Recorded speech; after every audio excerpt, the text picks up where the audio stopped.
નમસ્કાર ખેડૂત મિત્રો, ઓનલી ખેડૂત હેલ્પમાં આપનું સ્વાગત છે। આજે તારીખ 26 મે 2024 આજના સવારના 7:30 વાગ્યાના મહત્વના હવામાન સમાચાર જાણીશું, જેમાં બંગાળની ખાડીમાં બનેલું રેમલ વાવાઝોડું આજે ત્રાટકશે, ક્યાં ત્રાટકશે, કઈ રીતે આગળ વધશે, જોઈએ સંપૂર્ણ અપડેટ। તેમજ ગુજરાત ઉપર તેની શું અસર જોવા મળશે તેની પણ માહિતી મેળવીશું। ચેનલમાં નવા હોય તો સબસ્ક્રાઇબ કરી લેજો। ખાસ કરીને બંગાળની ખાડીમાં બનેલું વાવાઝોડું 107 થી 120 કિલોમીટર પ્રતિ કલાકની પવનની ઝડપ ધરાવે છે। અત્યારે બંગાળની ખાડીમાં સ્થિત છે અને વધુ ભયંકર બની રહ્યું છે। અત્યારની વાત કરીએ તો મિત્રો, અત્યારે ખાસ કરીને જે વાવાઝોડું છે તે 97 કિલોમીટર પ્રતિ કલાકથી 105 કિલોમીટર પ્રતિ કલાક પવનની ઝડપ ધરાવે છે અને અત્યારે પશ્ચિમ બંગાળ બાંગ્લાદેશની એકદમ નજીકના દરિયા કિનારે સ્થિત છે। તો આ રીતે સાયક્લોન આગળ વધી રહ્યું છે। આજે રાત્રે આ વાવાઝોડું ટકરાવવાનું છે, ક્યારે ટકરાશે તેની પણ વાત કરીએ તો જમીનના તટ સાથે એટલે કે પશ્ચિમ બંગાળ બાંગ્લાદેશના વિસ્તારો સાથે સાંજના સમયે એટલે કે ખાસ કરીને સાંજના 7 વાગ્યાના સમયગાળા દરમિયાન ટકરાવવાનું છે। તે કોલકાતાની એક્ઝેક્ટ સામે જ ટકરાવવાનું છે, ત્યાંથી અને બારીસાલની નજીકના જે વિસ્તારો છે, ચટ્ટગ્રામ છે, આ જે આખો વિસ્તાર છે તેને ભારે તબાહી હેઠળ આવશે। અને ત્યારે પવનની ઝડપની વાત કરીએ તો 110 કિમી પ્રતિ કલાકની પવનની ઝડપ આપણને જોવા મળે છે, જે આજુબાજુના તમામ વિસ્તારોની અંદર અસર કરતા ધનબાદ સુધી 80-90 કિલોમીટર પ્રતિ કલાક સુધી પવનની ઝડપ જોવા મળશે। તો આજે રાત્રે આ વાવાઝોડું ટકરાવવાનું તે ફાઇનલ છે। દિશાની અંદર પરિવર્તન થવાની હાલ કોઈ ધારણા નથી। પશ્ચિમ બંગાળના ઘણા બધા વિસ્તારોને આવરી લેશે। આવતીકાલે 27 તારીખની વાત કરીએ, વહેલી સવારની અપડેટ એટલે કે રાત્રિના સમયે પણ પવનની ઝડપ 119 થી 125 કિલોમીટર પ્રતિ કલાકની આપણને જોવા મળશે, એટલે કે ટકરાયા પછી વધુ ભયંકર બનશે। પશ્ચિમ બંગાળ, આંધ્રપ્રદેશ, બાંગ્લાદેશ તેમજ આજુબાજુના તમામ વિસ્તારોને ઓડિશા સહિતના જે વિસ્તારો છે તેમાં અસર કરશે। 10 વાગ્યાની અપડેટ જોઈએ આવતીકાલે તો ટકરાયા પછી આગળ વધશે અને 115 કિલોમીટર પ્રતિ કલાકની પવનની ઝડપ ધરાવશે। તો આ સાયક્લોન આગળ વધ્યા પછી પણ વધુ મજબૂત રહેશે અને 27 તારીખે આખો દિવસ તબાહી મચાવશે। ગુજરાતમાં તેની હાલ કોઈ અસર નથી, પરંતુ આડકતરી રીતે જોઈએ તો ગુજરાતની અંદર અરબી સમુદ્રના પવનો પણ તેને અસર કરતા હોય, એટલે કે ગુજરાતની અંદર પણ જોટાના પવનો હશે અને ભારેથી અતિ ભારે પવન ફૂંકાઈ શકે છે। 60 થી 70 કિલોમીટર પ્રતિ કલાકની ઝડપે પણ પવન ફૂંકાઈ શકે।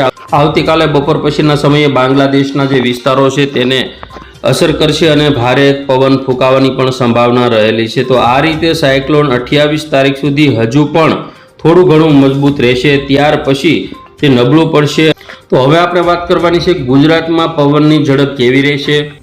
આજની વાત કરીએ તો આજે ગુજરાતની અંદર ખાસ કરીને બપોર પછી કચ્છના વિસ્તારોમાં 48 થી 50, સૌરાષ્ટ્રના કેટલાક વિસ્તારોમાં 47, દક્ષિણ ગુજરાતમાં 42 થી 45 કિલોમીટર પ્રતિ કલાકની ઝડપે જોટાના પવનો ફૂંકાશે। આવતીકાલની વાત કરીએ, આવતીકાલે કચ્છના વિસ્તારોમાં 62, સૌરાષ્ટ્રમાં 48, મધ્ય ગુજરાત, ઉત્તર ગુજરાતમાં 45 કિલોમીટર પ્રતિ કલાક। 28 તારીખની વાત કરીએ તો કચ્છના જે વિસ્તારો છે જેમાં 65, સૌરાષ્ટ્રમાં 62, મધ્ય ગુજરાતમાં 51ની પવનની ઝડપ જોવા મળશે। સૌથી વધારે પવનની ઝડપ રહેશે 29 તારીખમાં કચ્છના વિસ્તારોમાં 60, સૌરાષ્ટ્રમાં 47, મધ્ય ઉત્તર ગુજરાત 45ની પવનની ઝડપ જોવા મળશે। જ્યારે 30-31 તારીખમાં પવનની ઝડપ ઘટશે, 40 થી 45ની જોવા મળશે। આગામી સમયમાં 1-2 તારીખની અંદર ગુજરાતમાં માવઠાની સંભાવના રહેલી છે, એટલે કે પ્રી મોન્સૂન એક્ટિવિટીનો વરસાદ રોહિણી નક્ષત્રમાં જોવા મળશે। હવે વાત કરીએ વરસાદ અંગેની તો અત્યારે ગુજરાતના કચ્છના વિસ્તારો હોય, સૌરાષ્ટ્રના વિસ્તારો હોય અને દક્ષિણ ગુજરાતના જે વિસ્તારો છે જેમાં ભારે કાળા ડિબાંગ વાદળા ઘેરાયેલા આપણને જોવા મળશે। આવતીકાલે પણ વાદળછાયું વાતાવરણ જોવા મળશે, કારણ કે વાવાઝોડાની જે અસર છે તે શિયર ઝોન સર્જશે અને ગુજરાતના ક્યાંક ક્યાંક કોઈ વિસ્તારોમાં સામાન્ય છાંટાછૂટી પણ થઈ શકે છે। હવે જોઈએ વરસાદ ક્યાં ક્યાં પડી શકે। આવતીકાલની વાત કરીએ તો આવતીકાલે ખાસ કરીને અમદાવાદ આજુબાજુ તેમજ દાહોદ, વડોદરા અને છોટાઉદેપુર આજુબાજુ ક્યાંક ક્યાંક સામાન્ય ઝાપટા પડવાની સંભાવના છે। 27 તારીખની વાત કરીએ તો 27 તારીખમાં પણ અમી સાટણા રૂપી ઝાપટા વાદળછાયા વાતાવરણ વચ્ચે પડી શકે। બાકી આગામી સમયની અંદર ખાસ કરીને 30 તારીખ આજુબાજુ પ્રી મોન્સૂન એક્ટિવિટી ચાલુ થશે। સૌરાષ્ટ્રના દરિયા કિનારાના વિસ્તારો, જૂનાગઢ, પોરબંદર, ગીર સોમનાથ, સુરત, વલસાડ અને કચ્છના વિસ્તારો હોય તેમજ આગામી 31 તારીખમાં પણ પોરબંદર, જૂનાગઢ, રાજકોટ, ઉના, સુરત, વલસાડ, નવસારી, ડાંગ, તાપી આ બધા વિસ્તારોમાં સામાન્ય હળવા ઝાપટાથી શરૂઆત થશે. 1 તારીખની વાત કરીએ તો દક્ષિણ ગુજરાતના જે વિસ્તારો છે વલસાડ, ડાંગ, તાપી આ બધા વિસ્તારોમાં સામાન્ય હળવો વરસાદ જોવા મળશે. આગામી 2 તારીખની અંદર દક્ષિણ ગુજરાતના જે વિસ્તારો છે જેમાં નવસારી હોય, બીલીમોરા, વાંસદા, ડાંગ, સાપુતારા, ભવનાથ, અંબોશી, વલસાડ તેમજ વાપી, ખાડોલી, કપરાડા, વાની આ બધા વિસ્તારોમાં વરસાદની સંભાવના છે. આગામી 3 તારીખની અંદર પણ દક્ષિણ ગુજરાતના જે વિસ્તારો છે વલસાડ, ડાંગ, તાપી તેમજ સૌરાષ્ટ્રના ભાવનગર, અમરેલીના કેટલાક ભાગોમાં સામાન્ય ઝાપટા જોવા મળશે. તો આ રીતે ગુજરાતની અંદર 1, 2, 3, 4 તારીખ સુધી ગુજરાતમાં હળવો પ્રી મોન્સૂન એક્ટિવિટીનો વરસાદ જોવા મળે ને ક્યાંક ભારે વરસાદ પડે તો વાવણી લાયક વરસાદ પણ થઈ શકે છે. હવે જોઈએ આજે બપોરનું તાપમાન હજુ પણ હીટવેવની આગાહી કરવામાં આવી છે. કચ્છના વિસ્તારોમાં 42 ડિગ્રી, મહેસાણા, પાલનપુર 43, અમદાવાદ 44, વડોદરા 42, દાહોદ 42, રાજકોટ 41, ભાવનગર 40, સુરતમાં 36 ડિગ્રી સેલ્સિયસ તાપમાન. આવતીકાલે બપોરનું તાપમાન જોઈએ તો ગુજરાતની અંદર એવરેજ 40 થી 42 થી 44 ડિગ્રી સુધી તાપમાન જોવા મળશે. 28 તારીખમાં પણ ખાસ કરીને 43 ડિગ્રી સેલ્સિયસ, 29 તારીખમાં પણ 43 ડિગ્રી અને 30 તારીખ સુધી 41 ડિગ્રી સેલ્સિયસ તાપમાન જોવા મળશે. તો ખેડૂત મિત્રો ખાસ કરીને ગુજરાતની અંદર હીટ વેવની આગાહી વચ્ચે પ્રી મોન્સૂન એક્ટિવિટીનો વરસાદ 1 થી 4 તારીખ સુધીમાં જોવા મળશે. તેમજ વાવાઝોડાની અસર હાલ ગુજરાત ઉપર કોઈ નથી, માત્ર પવનની ઝડપ આંચકાના પવનો વધશે. છોટાના પવનોની ઝડપ 60 કિલોમીટર પ્રતિ કલાક સુધી કોઈ વિસ્તારોમાં થઈ શકે છે.